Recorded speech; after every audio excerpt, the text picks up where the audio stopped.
Hey guys, my name is Chelsea Johnson and I did performance-based assessment. Who developed this assessment?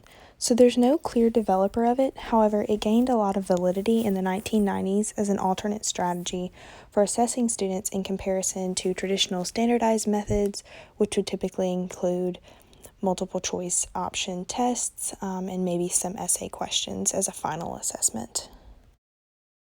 Performance-based assessments can be portfolios that you put together with a student throughout a unit, performance tasks, so you can ask them to solve this problem, given information, create a graph or a project, and then also connecting information and making inferences.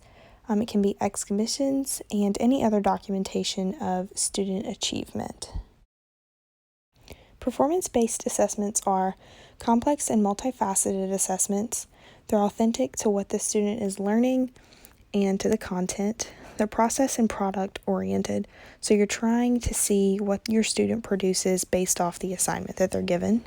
They're open-ended questions and assignments. They are time-bound, just as a typical standard assessment is, and they're also linking so that you can see how students can connect current information to what they have previously learned, whether this is life skills or English, mathematics, science, social studies, etc. content.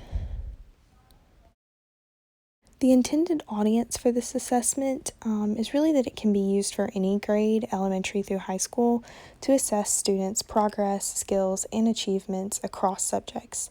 It's especially helpful in tracking the development of their life skills and understanding of different concepts, and it can be applied in a general or special education classroom.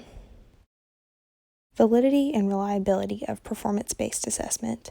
For the validity, it allows students to better demonstrate their knowledge. Students must apply the knowledge and skills that they have attained from the lesson to the assignment, along with enhancing their learning by giving them the opportunity to connect their current content to their previous learning. For reliability, assessment lists can be used to provide feedback to the students on their progress, which would show both their strengths and their weaknesses.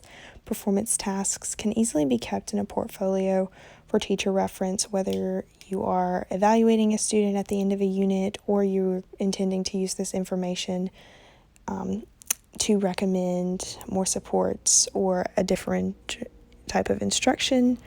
And it's most reliable when you use this type of assessment consistently across classrooms, schools, and districts. When would a teacher use this? These assessments are intended to be integrated into the unit planning, so students will be assessed throughout the course of a unit rather than just at the end of the unit as a final assessment. Performance-based assessments are intended to track the progress, development of skills, and whether or not students are achieving the benchmark goals that have been set for them. It's not intended to be solely a final assessment, and so it allows teachers to monitor student development on their current content and then make adjustments to their instruction if improvements are not being made. Implementing performance-based assessment. The first thing you'll want to do is identify the goals of your assessment.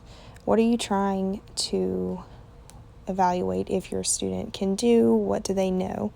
Second, select appropriate course standards for the content in the assessment. Third, you'll want to review their previous assessments and identify learning gaps. So are you wanting to see, have they further developed in a skill or have they surpassed a benchmark?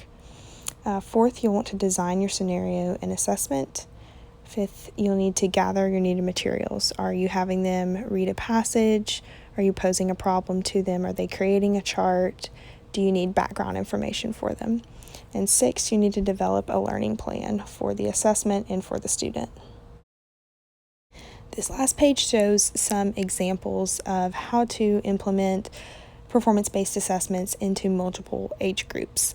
For example, you could use the primary school example, which asks you to place 10 caterpillars in a box with a flashlight at one end, and the other end of the box is kept darkened. You'll ask your students, do caterpillars move more to the light or more to the dark?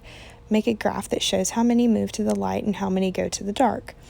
Based off this, you can decide, do they know which type of graph to use? Do they know how to correctly graph this information? And you can use multiple types of problems and assessments to gauge student learning through this.